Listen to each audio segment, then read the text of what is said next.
Waalaikumsalam. Baik, kita akan melanjutkan perkuliahan biostatistika ya. Hari ini kita yang pertama akan membahas tentang data dan variabel. Kemudian rencana saya nanti akan saya lanjutkan materi ketiga yang pertama dengan distribusi frekuensi. Semoga nanti waktunya cukup dan semoga nanti bisa dipahami ya. Karena terus terang ini statistik tapi daring itu sepertinya agak sulit sekali kan gitu. Sebelumnya mohon izin untuk share screen dulu ya.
Baik, untuk materinya sudah tampil di layar Anda ya.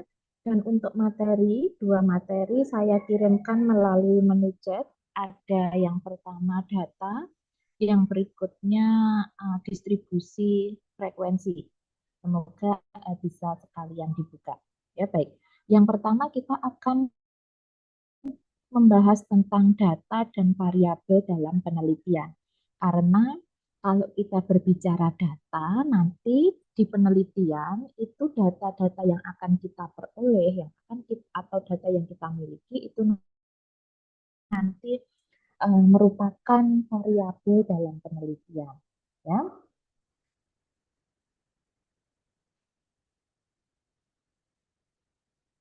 Nah, yang pertama kita lihat dulu data. Data itu kalau hanya satu atau tunggal disebut dengan datum. Sedangkan jika lebih dari satu, karena kalau kita di penelitian begitu ya, data kita kan tidak mungkin hanya satu. Umurnya satu orang saja, itu kan tidak mungkin ya. Di penelitian itu kita mengumpulkan banyak data ya, sehingga kalau hanya satu saja disebut dengan datum, sedangkan uh, kalau kita berbicara data itu artinya uh, dat angkanya itu bukan hanya satu saja atau karakteristiknya bukan hanya satu saja ya. Nah, data ini diperoleh berdasarkan hasil dari bisa pengamatan, bisa perhitungan, bisa pengukuran, atau data itu nanti bisa sifatnya kualitatif ya. Tidak selalu data itu nanti dalam bentuk angka atau kuantitatif. Data yang kita peroleh nanti terutama kalau kita melakukan penelitian bisa juga berupa respon atau informasi atau kualitatif ya. Jadi tidak selalu bentuknya adalah angka. Bentuknya bisa berupa kategori. Nah, ini yang harus diperhatikan. Makanya tadi yang saya sampaikan kalau kita membahas data nanti di penelitian pasti nanti kaitannya adalah dengan variabel dalam penelitian, ya. Nah, data itu sendiri jenisnya ada bermacam-macam. Data itu bisa dikategorikan atau diklasifikasikan berdasarkan banyak aspek ya. Mungkin pernah mendengar ada data diskrit, ada data kontinu, ada uh, nominal, ada ordinal dan sebagainya. Nah, data itu pada prinsipnya bisa diklasifikasikan, bisa dikategorikan berdasarkan beberapa aspek. Yang pertama nanti bisa berdasarkan cara memperolehnya, bisa berdasarkan sumbernya, atau sifatnya, atau berdasarkan skala pengukurannya. Nah, terkait dengan skala pengukurannya, data itu penting sekali pada saat kita melakukan penelitian. Peneliti itu harus bisa mengkategorikan data yang dimiliki itu memiliki atau termasuk dalam kategori di skala pengukuran apa. Itu penting sekali ya. Karena apa? Skala pengukuran data yang dimiliki itu nanti kalau penelitiannya nanti adalah penelitian analitik itu digunakan sebagai salah satu dasar untuk memilih uji hipotesis apa yang harus digunakan. Sehingga pada saat nanti Anda melakukan penelitian, Anda harus bisa menentukan skala pengukuran data yang Anda miliki itu termasuk skala data yang mana, sehingga itu nanti yang akan digunakan dalam menentukan uji hipotesis apa yang akan digunakan untuk menguji set data yang dimiliki. Nah, berdasarkan cara memperolehnya, data itu dibedakan menjadi dua, ada data primer dan ada sekunder. Kalau mungkin sudah pernah melakukan penelitian, sudah pernah membuat tugas akhir karya ilmiah ya, uh, skripsi atau KTI itu di sana ada disebutkan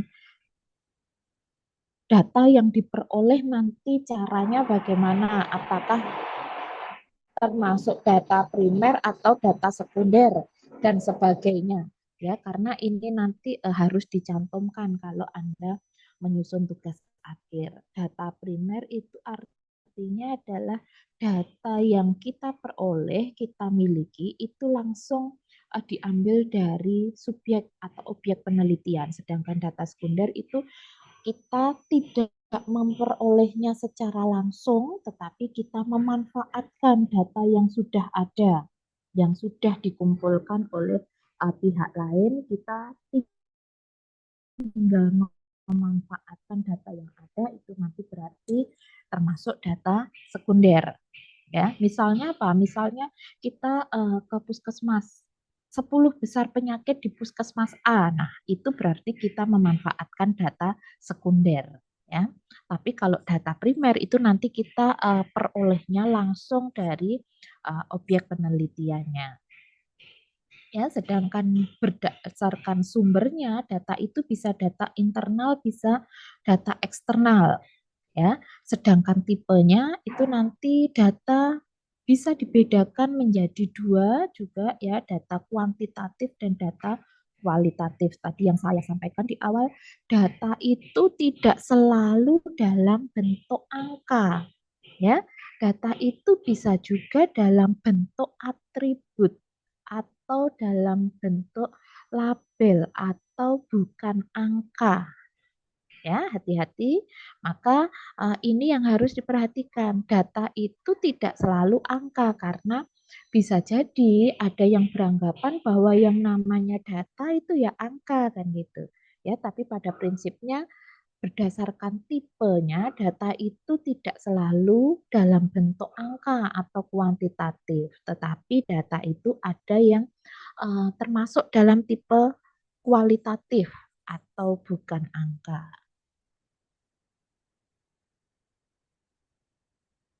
Nah, ini kalau berdasarkan sifatnya, data itu dibedakan menjadi data diskrit dan data kontinu, ya.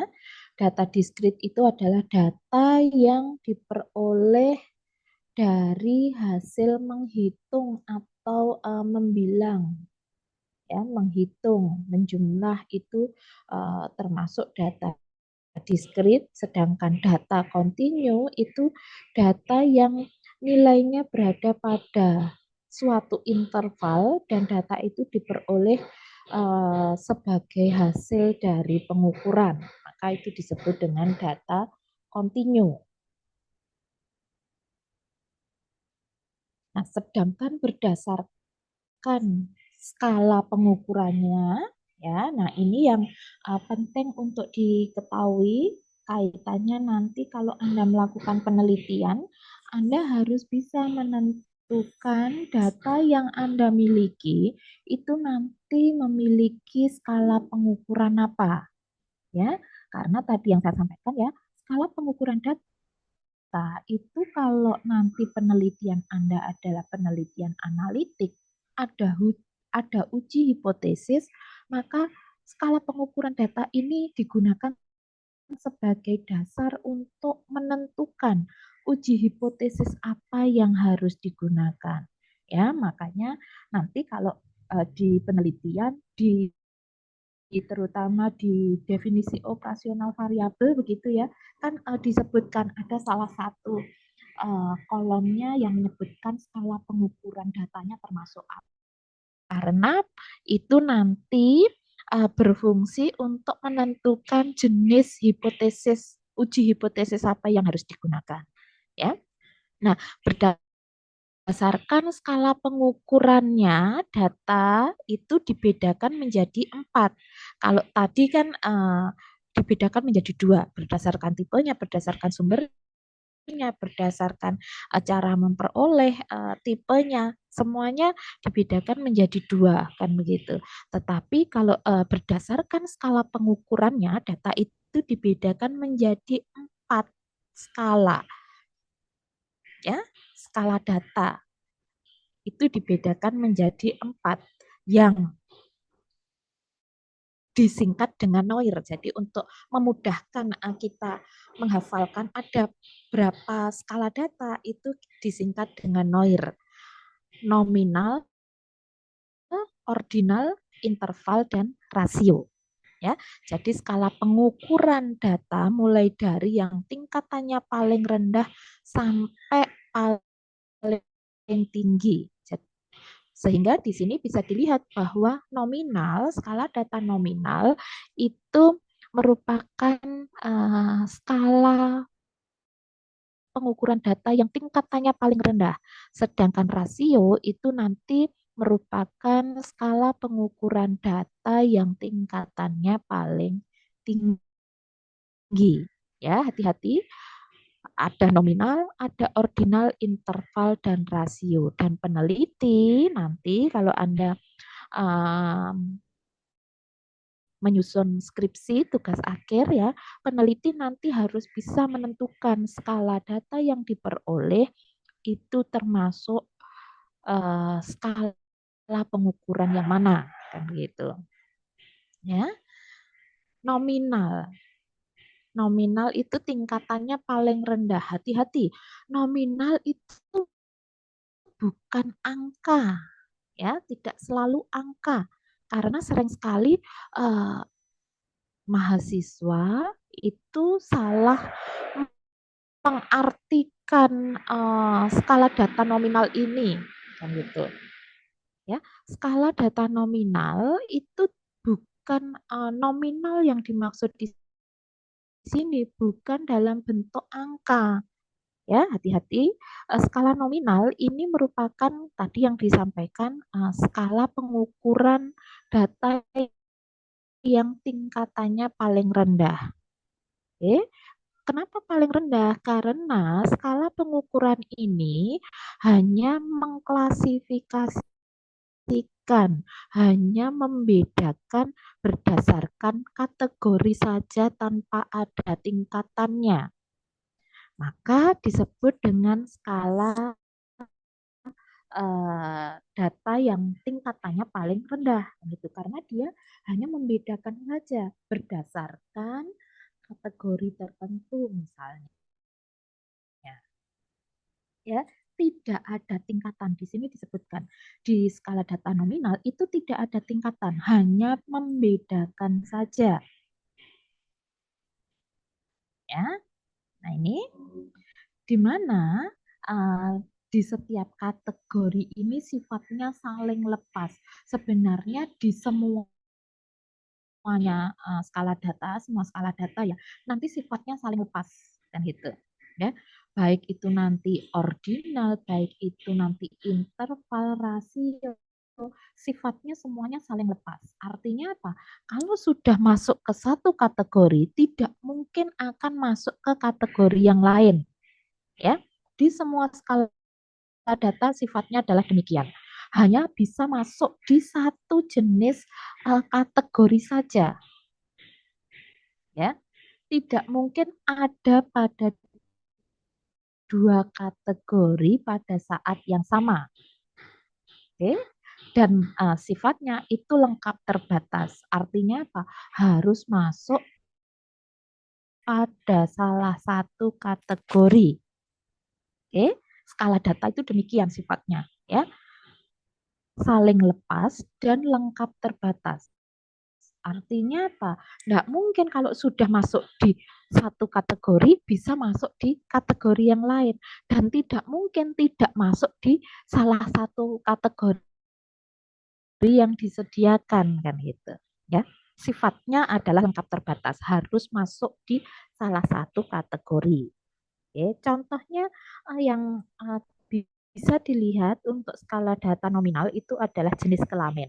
Ya, jenis kelamin itu kenapa masuk di skala data nominal? Karena di sini hanya membedakan berdasarkan kategori saja, ya. Kategorinya laki-laki dan perempuan kan gitu. Tidak ada tingkatan yang membedakan antara laki-laki dan perempuan. Ya tidak. Ya, tidak berarti bahwa laki-laki lebih tinggi dari perempuan atau sebaliknya perempuan lebih tinggi dari laki-laki. Sehingga di sini disebutkan hanya membedakan ya tadi di skala data nominal memasukkan data hanya berdasarkan kategori saja, membedakannya berdasarkan kategori tanpa ada tingkatan. Oke. Yang selanjutnya skala data ordinal. Nah, bedanya apa kalau ordinal? Ordinal ini merupakan skala pengukuran di mana kategori yang satu itu lebih tinggi dari kategori yang lainnya.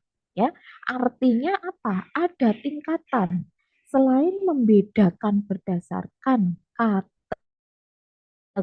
atau karakteristik tertentu, di sini sudah ada tingkatannya, ya, sudah ada tingkatannya. Dan di kategori skala data ordinal ini juga bisa digunakan pada hasil kuantifikasi dari data kualitatif. Ya, misalnya apa? Misalnya tingkat pendidikan. Tingkat pendidikan itu kan kualitatif, ya, kualitatif. Tetapi karena dia ada tingkatan, ini nanti masuknya ke dalam ordinal.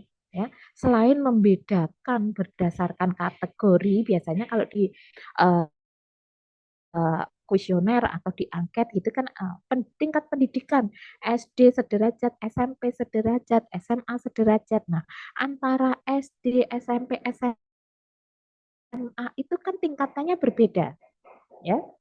Yang satu lebih tinggi dari yang lainnya atau yang satu lebih rendah dari yang lainnya kan gitu. Kemudian sikap, misalnya sikap juga termasuk dalam skala ordinal. Setuju, sangat setuju, tidak setuju itu kualitatif, tapi kan bisa dibuat scoring. Makanya di sini disebutkan hasil kuantifikasi data kualitatif itu bisa masuk dalam skala data ordinal kan gitu. Ya, sikapnya bagaimana? Setuju, tidak setuju, atau sangat setuju, sangat tidak setuju lah. Itu selain kategori setuju, tidak setuju tadi, ada bedanya antara tingkatan yang satu dengan tingkatan yang lainnya kan gitu. Ya, nah ini yang membedakan dengan tadi skala sebelumnya. Yang berikutnya naik lagi skala data interval, ya. Interval. Di skala data interval ini semua ciri pengukuran ordinal menjadi ciri juga di skala pengukuran interval. Artinya apa?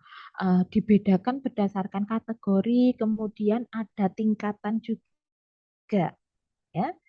Dan ada tambahan lagi, jarak antar data memiliki nilai yang pasti.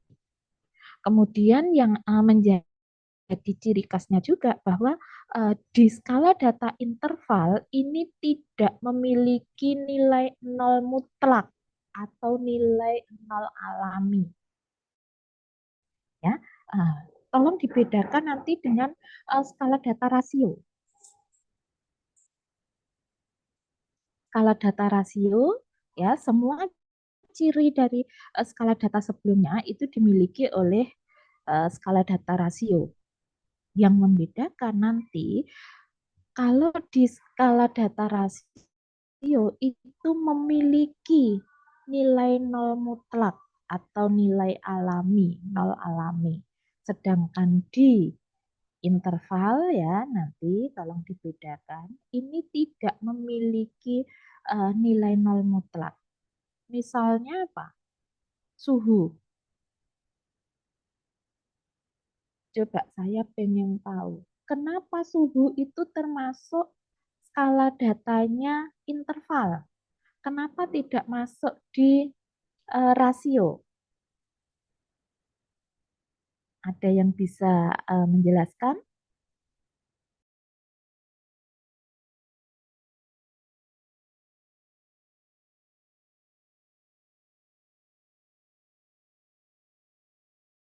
Karena titik nolnya. Iya, karena titik nolnya. Maksudnya titik nol di suhu bagaimana? Apakah nol di suhu itu mutlak atau tidak mutlak?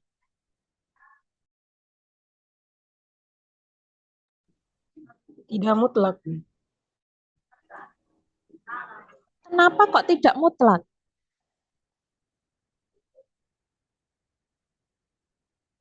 Artinya Karena nol ada di di suhu, bawah. iya bagaimana? Karena Artinya nol di suhu bagaimana? karena di bawah nol itu masih ada, Bu, suhu. Nilainya. Ya. Di bawah nol masih ada. Oke, ini aja lah hasil ujian. Hasil ujian itu kenapa masuk skala data interval? Apakah nolnya di hasil ujian itu mutlak atau tidak mutlak?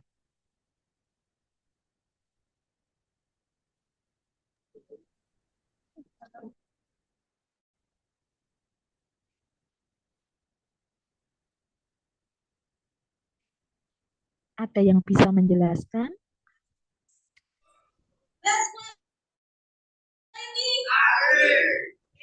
Tidak mutlak, Bu.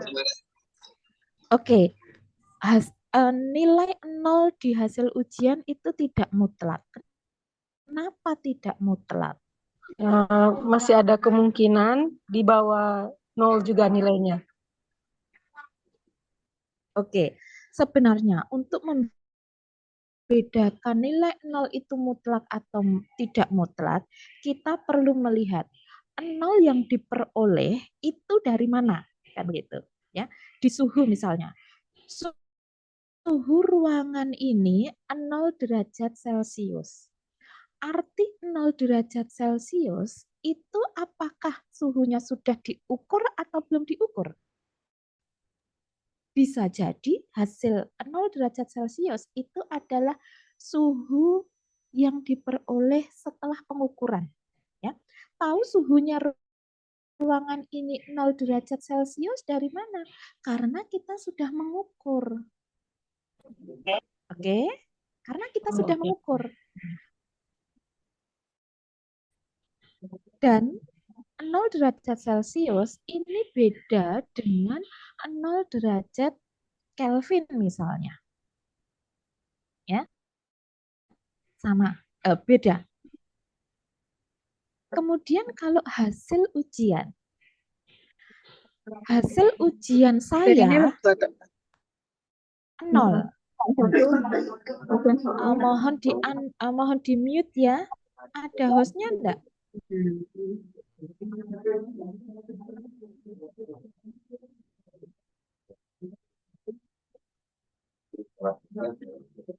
Halo.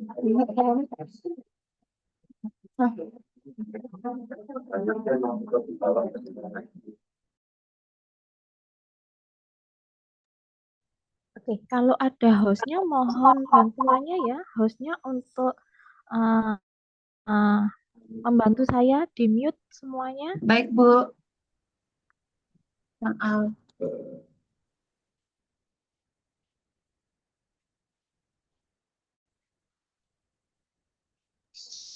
Kita coba samperin, kita marahin, ya gimana.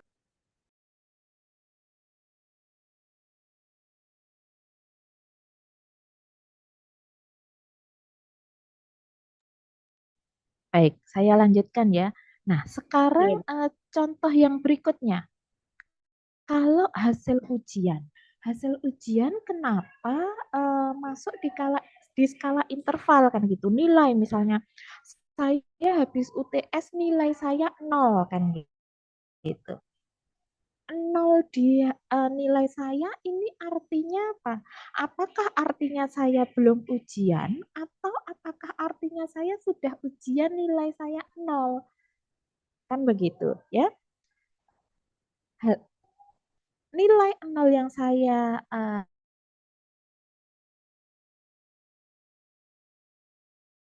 peroleh itu ternyata saya belum ujian gitu. Dan saya mendapatkan nilai 0 itu tidak berarti saya tidak memiliki kemampuan kan gitu.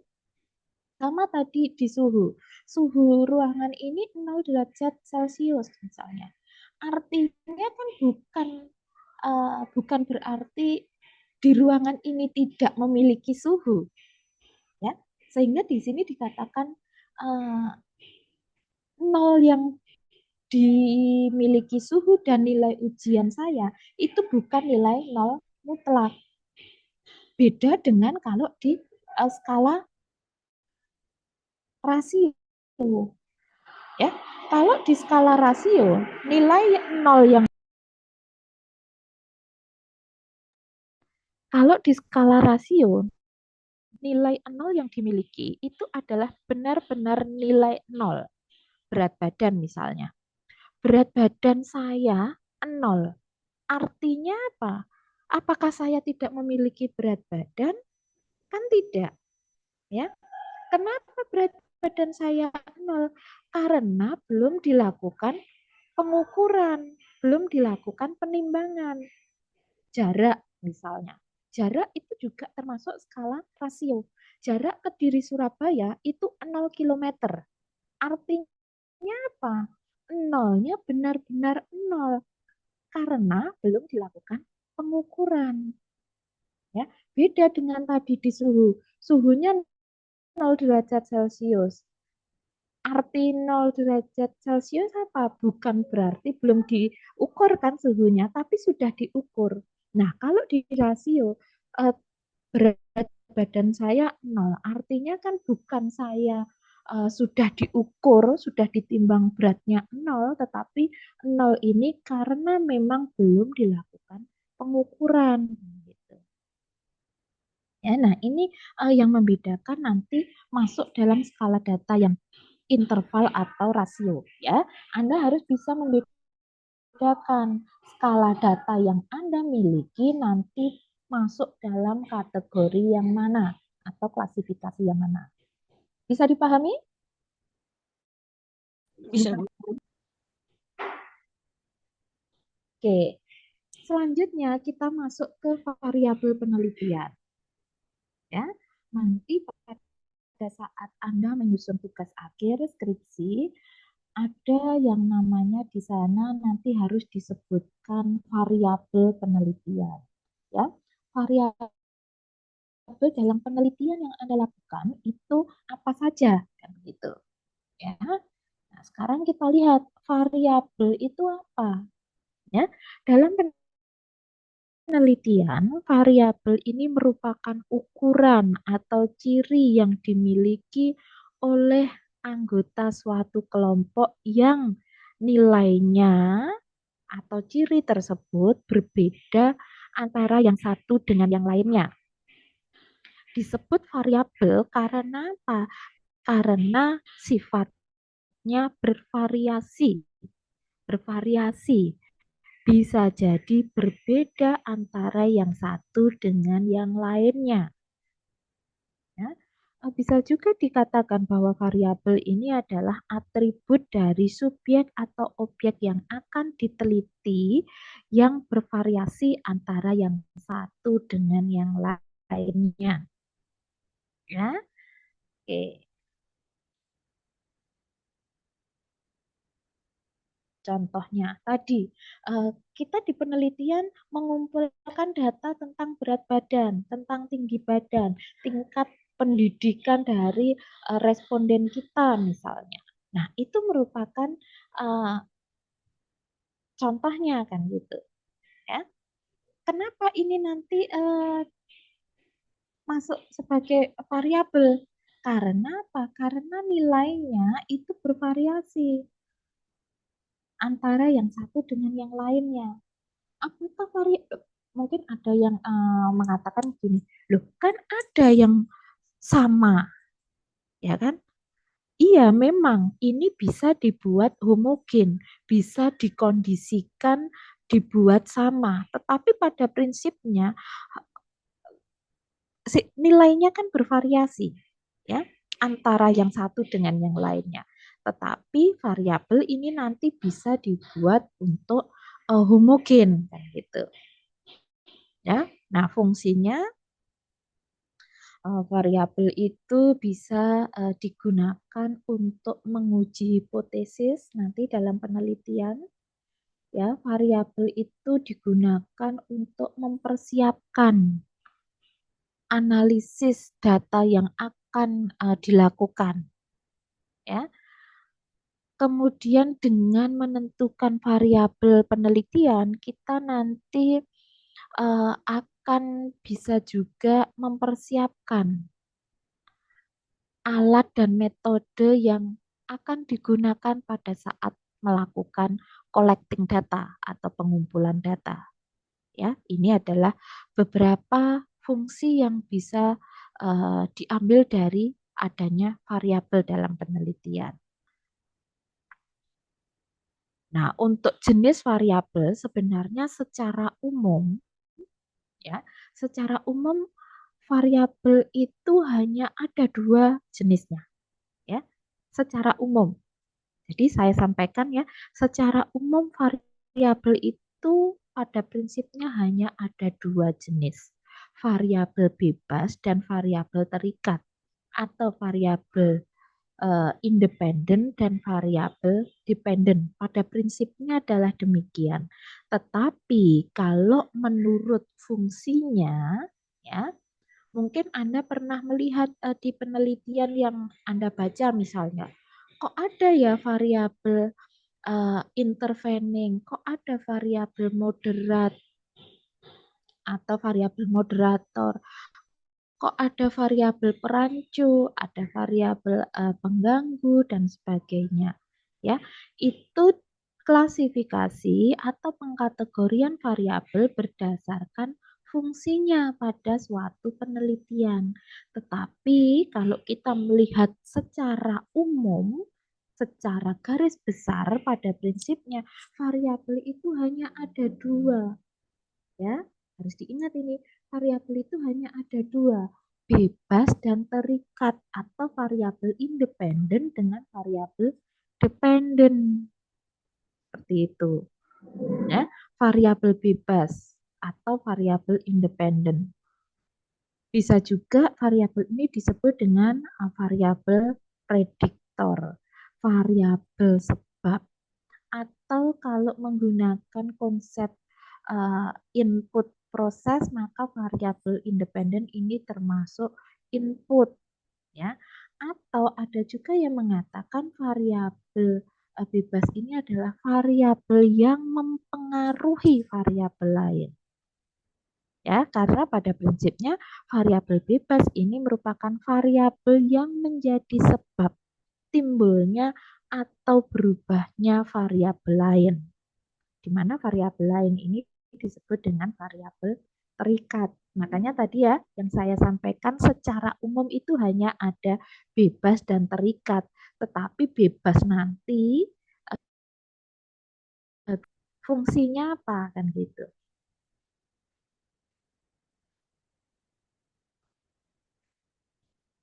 Ya. Sebaliknya, variabel terikat itu adalah variabel yang dipengaruhi kan itu.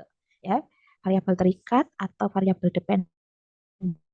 Dan ini disebut juga output ya, atau variabel tergantung, variabel yang dipengaruhi atau variabel respon ya,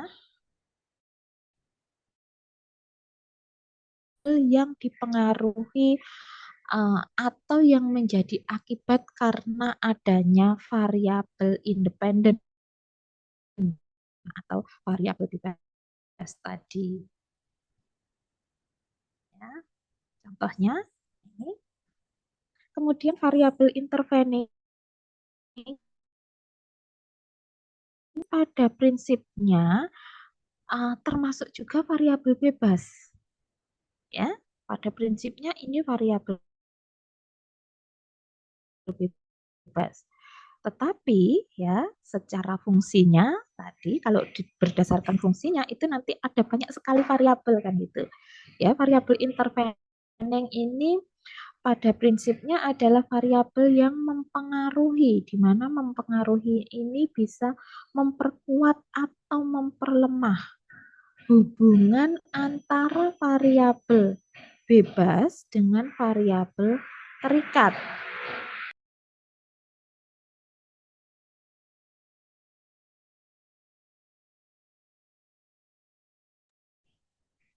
Oke, saya lanjutkan ya.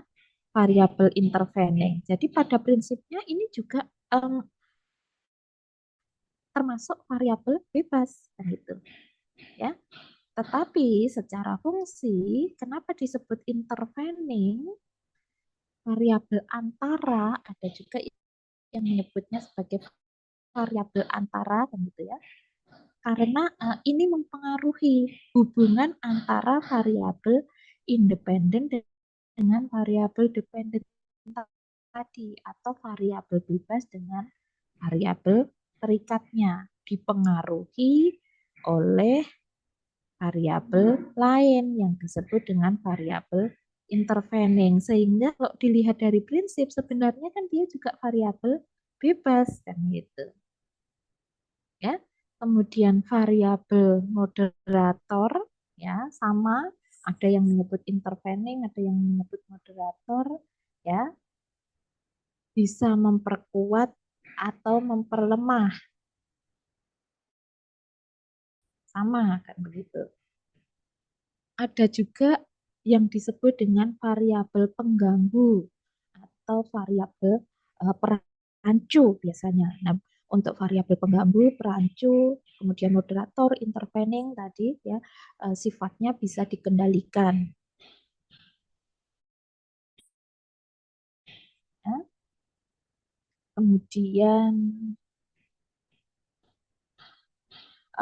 desain pengukuran variabel ya.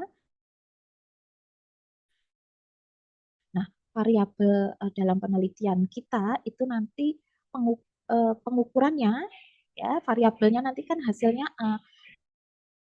dalam bentuk pengkategorian. Nah, itu desain pengukurannya dari variabel yang kita gunakan itu bisa menggunakan skala Likert, skala Goodman,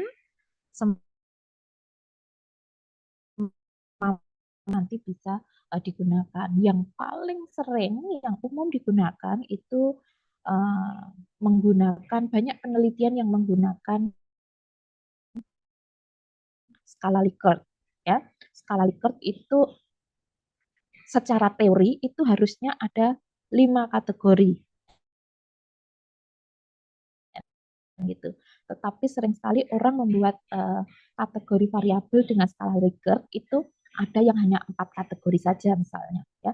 Tetapi pada prinsipnya kalau skala Likert itu sendiri ada 5 kategori. Ya.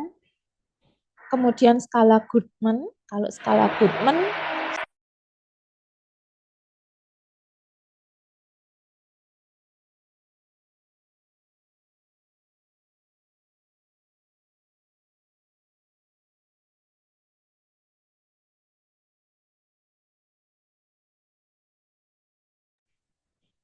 baik, kalau skala Goodman nanti sifatnya lebih tegas, hanya ada 2 kategori, ya tidak puas, tidak puas, pernah, tidak pernah, ya, maka itu termasuk dalam Goodman, setuju, tidak setuju, karena seperti yang sebelumnya skala Likert, sebenarnya setuju, tidak setuju ini kan tidak selalu harus dibuat dengan skala Likert, bisa dengan skala Goodman tadi, yang hanya ada 2.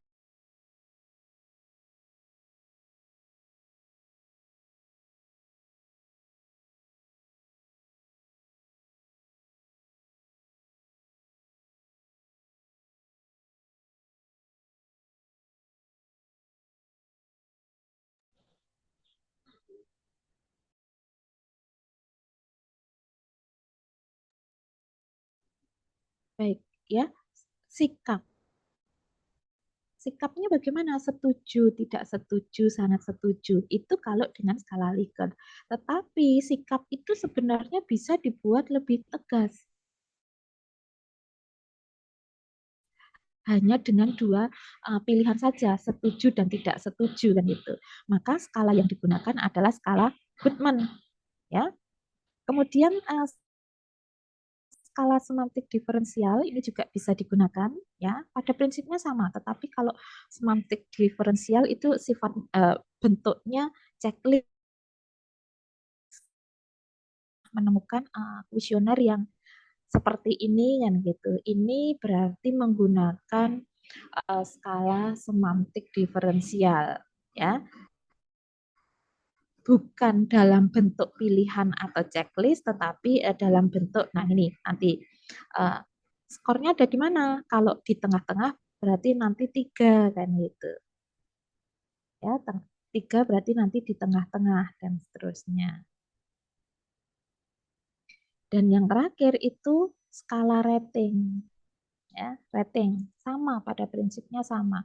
Semuanya nanti mulai dari skala Likert sampai skala rating ya, dibuat scoringnya bisa.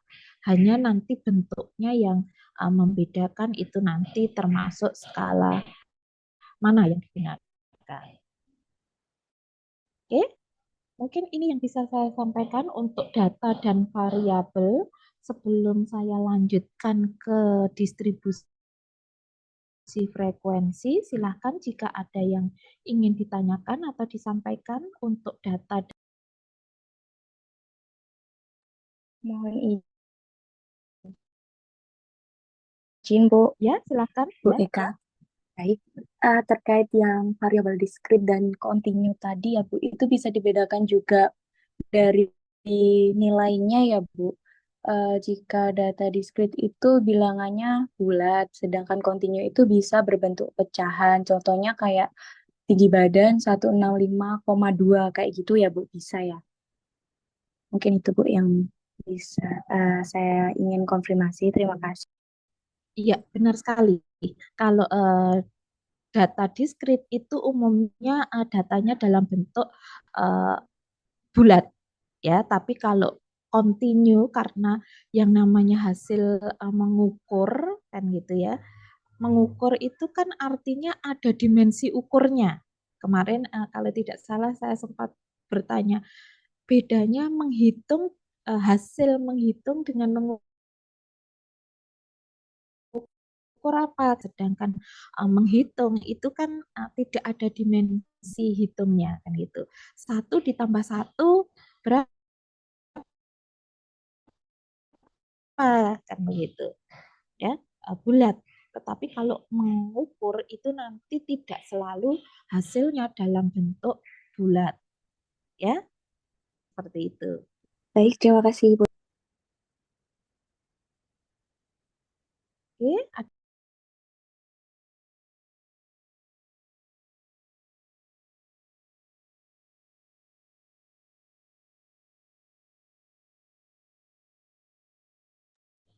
jika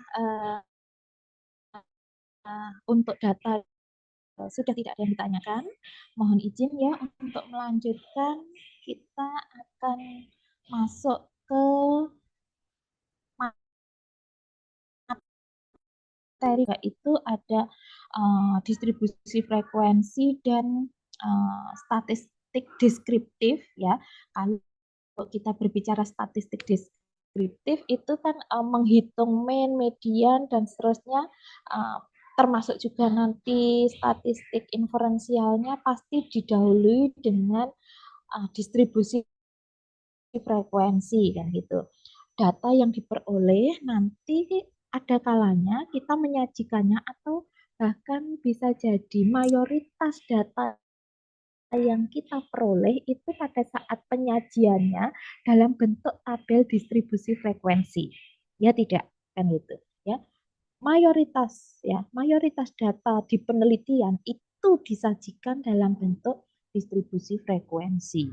Mungkin ada grafik, ada gambar kan gitu ya. Tetapi biasanya ada grafik, ada tabelnya juga kan gitu ya. Tabel distribusi frekuensi, sehingga nanti harus bisa membuat yang namanya tabel distribusi frekuensi. Sebenarnya ini bisa dilakukan dengan bantuan kan gitu. Oh, masukkan Excel aja kan dibuat tabelnya bisa, dibuat grafiknya bisa kan gitu. Tetapi bagaimana sih sebenarnya membuat ini lebih pada membuat kategori kan gitu. Ya, membuat kategorinya seperti apa. Nah, ini distribusi frekuensi ya. Distribusi frekuensi itu pada prinsipnya dalam bentuk tabel, penyajian data dalam bentuk tabel ya, yang menunjukkan kelas atau interval suatu data. Ya, langsung saja mungkin di sini kan gitu. Nah, ini contohnya kan ya.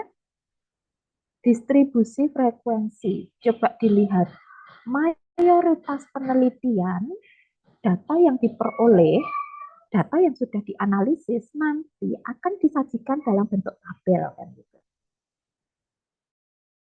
Ya, mayoritas disajikan dalam bentuk tabel. Sehingga data yang kita masukkan ke dalam tabel itu nanti bagaimana kan gitu. Karena ternyata ada yang tidak bisa loh membuat kelas ini kan gitu ya, kelas interval kategori itu ada ya. Atau ini yang paling sederhana kan ini, menyajikan itu kan yang paling sederhana kan seperti ini. Ada persentasenya biasanya ya, ditambah satu kolom lagi persentase ya. Ini yang paling sederhana, tetapi sebenarnya yang namanya distribusi frekuensi itu kalau mau dilihat secara lengkap adalah seperti yang gambar ini yang sekarang ada di layar Anda ya.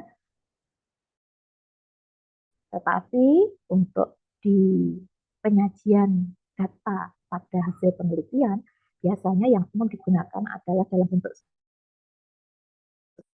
seperti ini, kemudian masih ada satu kolom lagi, kolom persentase. Ya. Nah ini misalnya durasi iklan, di sini kan ada durasi iklan ini mengkategorikannya bagaimana gitu ya. 21 sampai 30, 31 sampai 40 dan seterusnya. Membuat kategori ini yang penting diperhatikan. Karena sering sekali pada saat kita melakukan penelitian, data yang kita peroleh itu tidak selalu dalam bentuk kategori, ya. Tetapi data yang kita peroleh itu dalam bentuk angka tunggal. Misalnya saja usia, ya, misalnya usia. Kemudian tinggi badan. Usia, tinggi badan, itu kan data yang kita peroleh bukan dalam bentuk sudah kategori, ya. Tetapi kita memperoleh data usia, kita memperoleh data berat badan misalnya, kita memperoleh data tinggi badan misalnya, itu kan dalam bentuk angka tunggal. Berat badan saya 70, ya. Kan bukan berat badan saya 70 sampai 80, kan bukan demikian. Ya. Nah, ini yang sebenarnya data itu bisa kita kategorikan sendiri kan gitu. Yang paling sering itu usia, pengkategorian usia.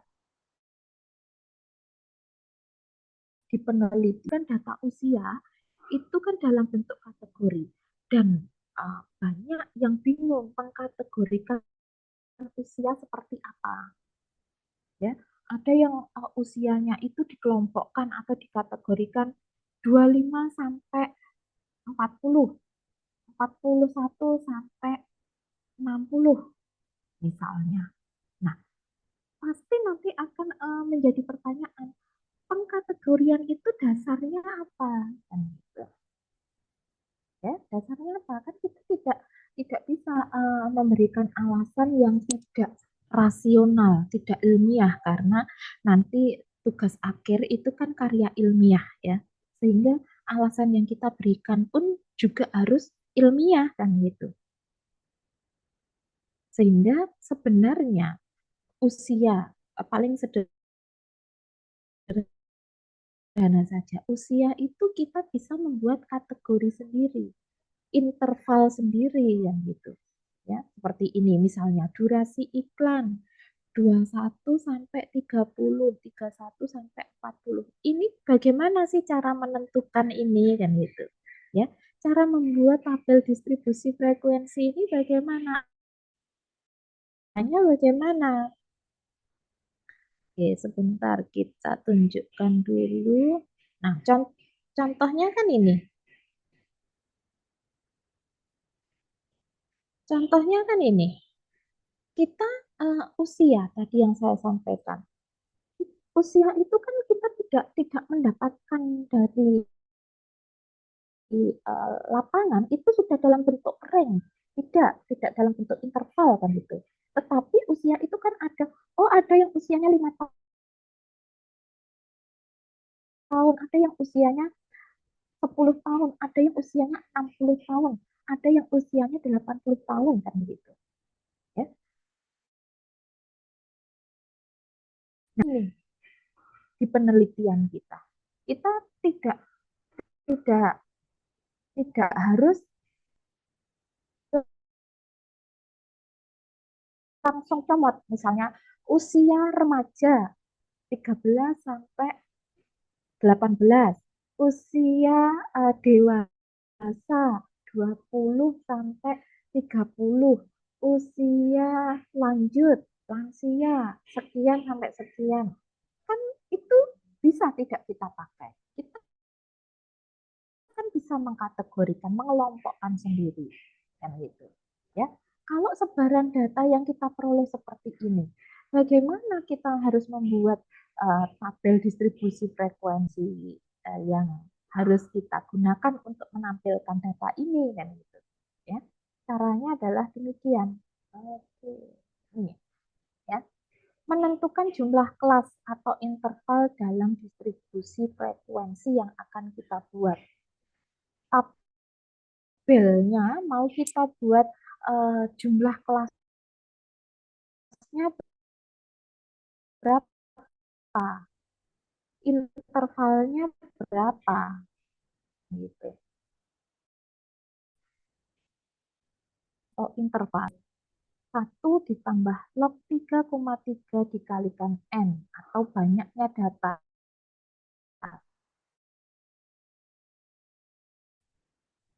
yang kita miliki. Oke.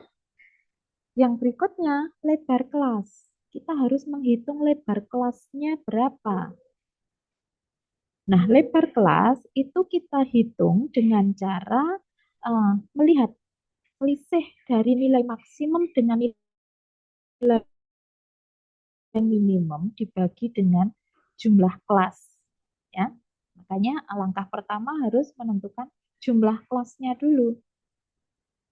Jumlah kelasnya berapa? Nanti itu digunakan untuk membagi selisih antara nilai maksimum dengan nilai minimum yang diperoleh. Ya. Nilai paling besar berapa? Dikurangi dengan nilai paling kecil berapa?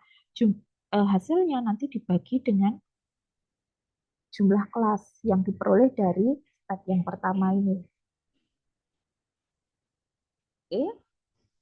Kemudian batas kelasnya, ya, sebenarnya ini digunakan kalau mau membuat tabel distribusi frekuensi yang tadi ya, yang apa namanya, yang detail tadi, ada banyak kolom tadi.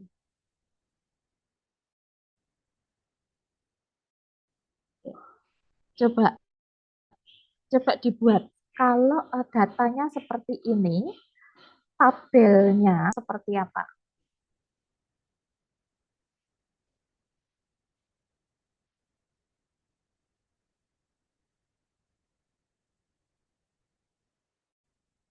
Ada yang sudah mencoba membuatnya? Jumlah, sebentar. Nah ini, yang pertama dulu, langkah yang pertama dulu, jumlah kelasnya berapa?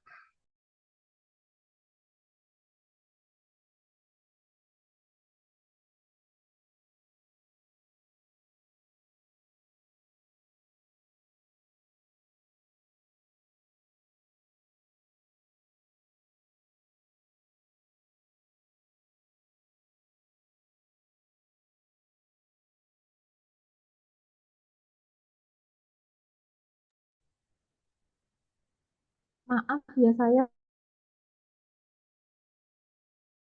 lupa kalau ini kelasnya daring, jadi saya tidak memberikan contohnya lengkap dengan hasilnya. Biasanya saya kalau di kelas gitu kan langsung di papan tulis. Oke, coba ini kan harus dibuat, data ini kan harus dibuat tabel frekuensinya. distribusi frekuensinya. N-nya ini berapa?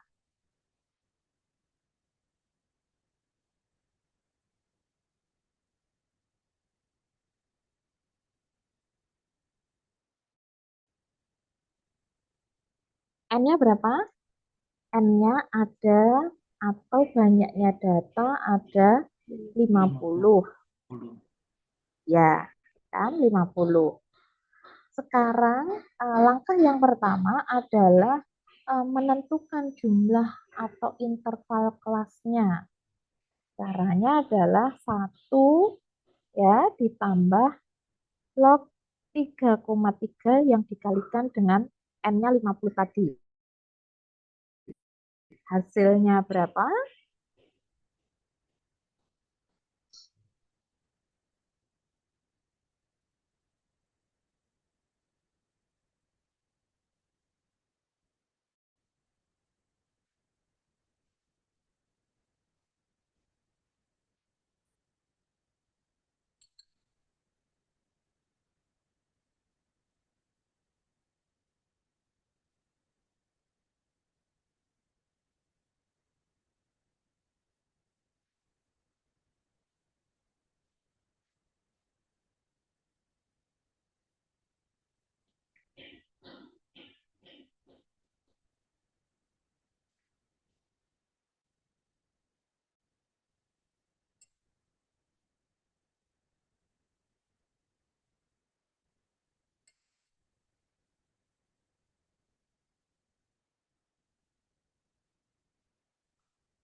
Izin menjawab, Bu. Ya, berapa? 7,5, Bu. 7,5. Yang lainnya? 26,9.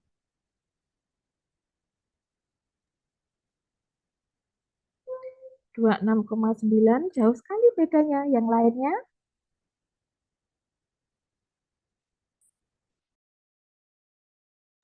Ada yang berbeda? Yang lain ada yang berbeda?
Kayak yang 26,9 itu, Bu. Izin.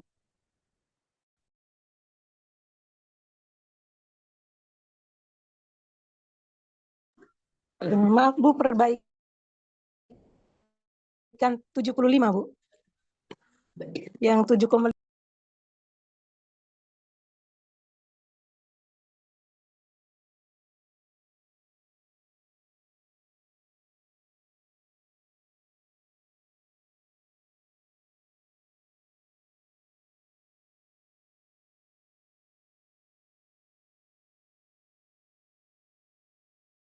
75,9 Ibu.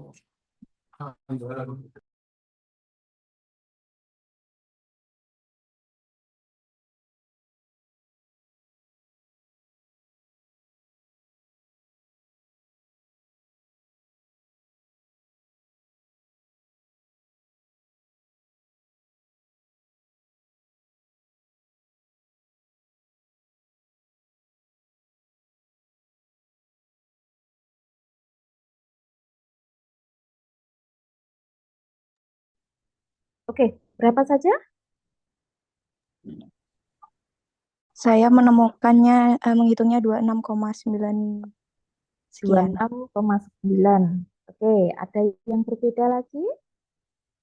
Maaf Bu, perbaikan yang 7,5 tadi jadinya 75 Bu. Karena Oh, tadi 75.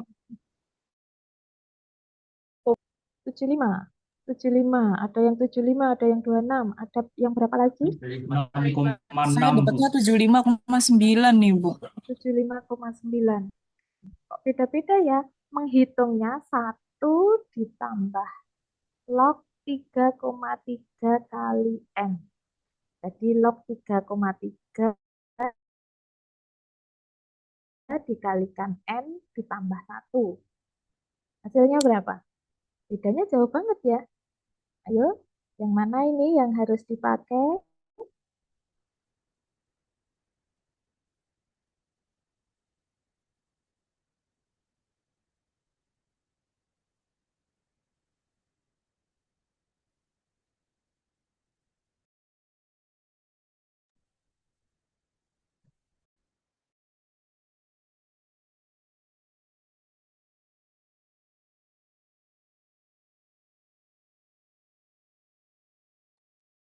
Log 3,3 itu kan 0, izin ya Bu, 0,51 sekian. Baru dikalikan 50 dulu, hasilnya 25,9. Nanti di plus 1 jadi 26,9. Itu hasil perhitungan saya, terima kasih. Oke, kalau yang beda tadi, yang berapa tadi? 75 ya? Yang 75, ya hitungnya bagaimana? Pak Kader, Merlin, makasih banyak ya.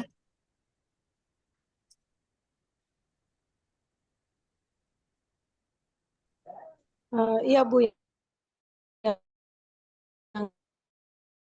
75 tadi log 3,3 dapatnya 0,51 sekian ditambah 1 karena kali N. Setelah dari log tadi log 3,3 tambah 1 jadinya 1,5 dikali 50.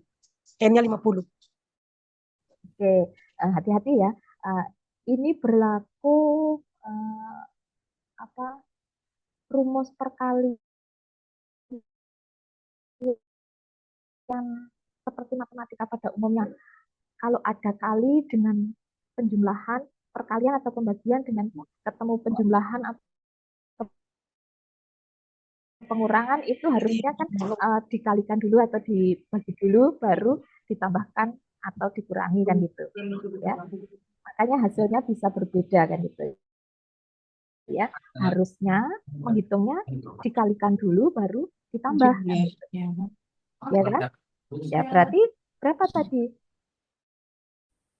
26,9 kalau dibulatkan menjadi 27 kan gitu. Berarti jumlah kelasnya 27, banyak sekali ya.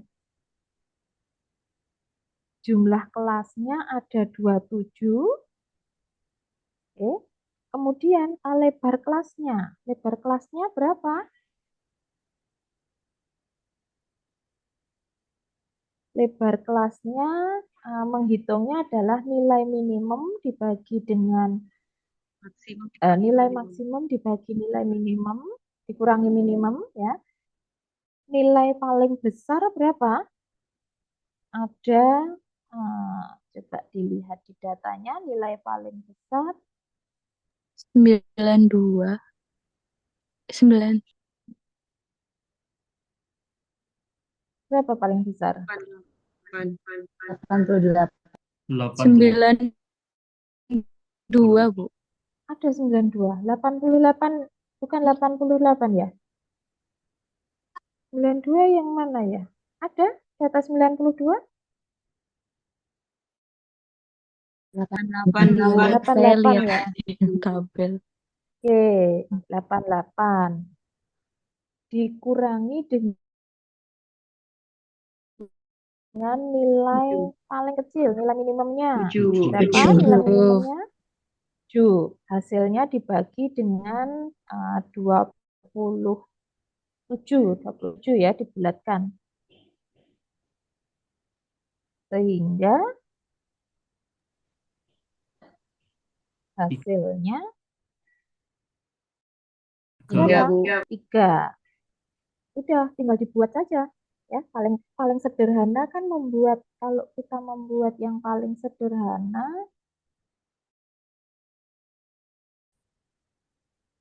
yang seperti ini, buat yang paling sederhana seperti ini kan caranya demikian, kan gitu. Coba dibuat sekarang tabelnya. Berarti lebarnya, ya, lebar kelasnya, nah ini lebarnya 3, kemudian jumlah kelasnya itu 27. Coba dibuat hasilnya seperti apa. Ini ada yang pakai komputer enggak? Ada Bu. Ada Bu. Ada, coba. Ya, coba nanti yang sudah dibuat hasil tabelnya di share screen ya.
Ada yang sudah jadi tabel distribusinya dari hasil perhitungan tadi dengan data yang sebanyak 50 tadi sudah dibuat tabelnya. Silahkan kalau ada yang sudah jadi di share screen biar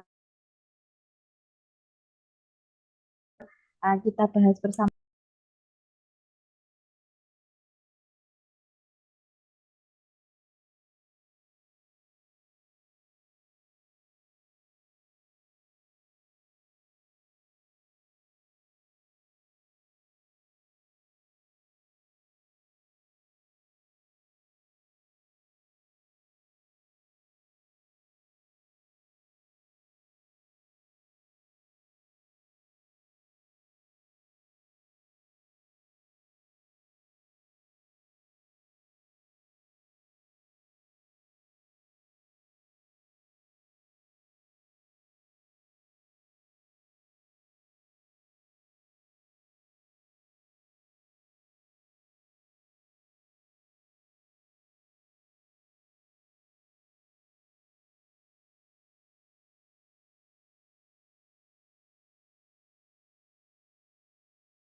Bagaimana, ada yang sudah jadi?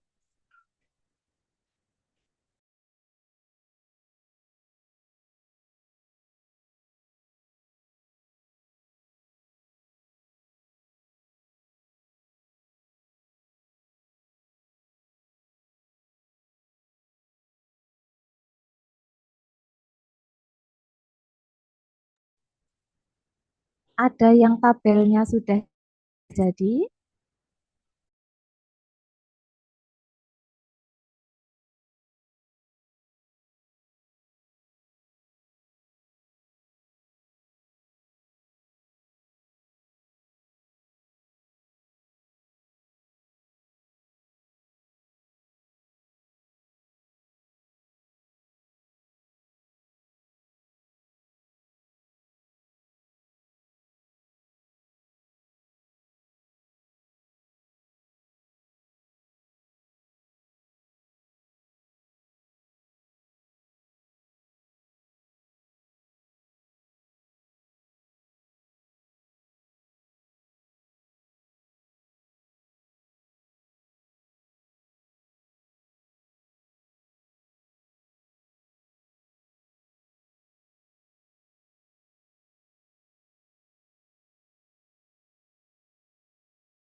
Bagaimana? Sudah ada yang punya hasilnya? Atau begini saja ya, ini kan sebentar, ini kan nanti sampai akhir semester di statistik ini kan akan ada banyak perhitungan. Jadi nanti ada statistik deskriptif, ada inferensialnya kan akan kita bahas di mata kuliah ini kan gitu. Jadi selain nanti perhitungan yang dilakukan itu dikerjakan secara manual, nanti akan saya pandu juga untuk mengerjakan atau menganalisis uji statistik, data dengan uji statistik nanti dengan bantuan SPSS. Jadi minta tolong ya nanti kalau ada yang punya laptopnya silahkan diinstal SPSS sehingga untuk pertemuan mulai minggu depan, karena minggu depan itu kita masuk di ukuran pemusatan, ukuran penyebaran, statistik deskriptif nanti akan saya tunjukkan juga cara menghitung berbagai ukuran pemusatan dan ukuran penyebaran, bukan hanya manual, secara manual menghitung dengan rumus, tapi juga nanti menghitung atau kita analisa menggunakan SPSS begitu ya. Sehingga hari ini kan kita ada data yang kita miliki, ada contoh Anda menghitung data umur, kemudian di latihannya kan ada latihan soalnya itu juga tinggi badan itu nanti bisa dibuat tabel distribusi frekuensi dan diukur nilai atau ukuran pemusatannya, bisa kita melihat mean-nya atau rata-ratanya, modusnya, kemudian nilai maksimum, minimumnya, dan sebagainya, standar deviasi dan sebagainya. Nanti di pertemuan selanjutnya, statistik deskriptif akan saya tunjukkan bagaimana cara menghitungnya, bukan hanya berhitung dengan rumus, tapi nanti juga menggunakan SPSS, sehingga kita tinggal nanti input data dan membaca hasilnya. Begitu ya? Ya, Bu. Baik, Bu. Baik, Bu. Ya, gitu. Baik. Jadi silahkan yang punya laptop diisi dengan SPSS. Nanti di pertemuan selanjutnya akan saya tunjukkan.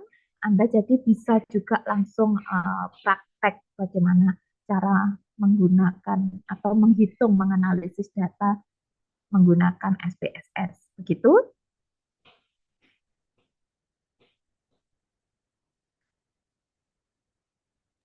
Baik, Jadi Bu, siap. ya, untuk hari ini cukup demikian dulu ya. Kita lanjutkan minggu depan karena sebenarnya distribusi frekuensi ini masuk di pertemuan ketiga dengan statistik deskriptif ya. Jadi sekalian nanti kita menghitung rata-rata dari data yang tadi kita miliki 50 data tadi, dan nanti ada contoh-contoh soal yang tinggi badan tadi juga akan kita hitung. Begitu ya. Baik, semoga minggu depan Anda sudah bisa menyiapkan tool ya untuk menganalisis data dengan SPSS, sehingga nanti pada saat saya pandu, saya tunjukkan, saya akan mendemonstrasikan caranya, Anda juga bisa mengikuti dari rumah begitu. Ya, terus terang karena ini statistik daring itu rasanya agak berat sekali gitu. Ya, jadi mohon nanti Anda di tempat masing-masing juga mempraktekkan yang saya praktekkan di analisis data menggunakan SPSS di pertemuan minggu depan atau selanjutnya. Begitu? Saya akhiri perkuliahan hari ini. Terima kasih. Selamat pagi. Wassalamualaikum warahmatullahi wabarakatuh. Waalaikumsalam. Terima kasih, Bu. Terima kasih, Bu. Baik, terima kasih. Saya Liv ya. Ya, Bu.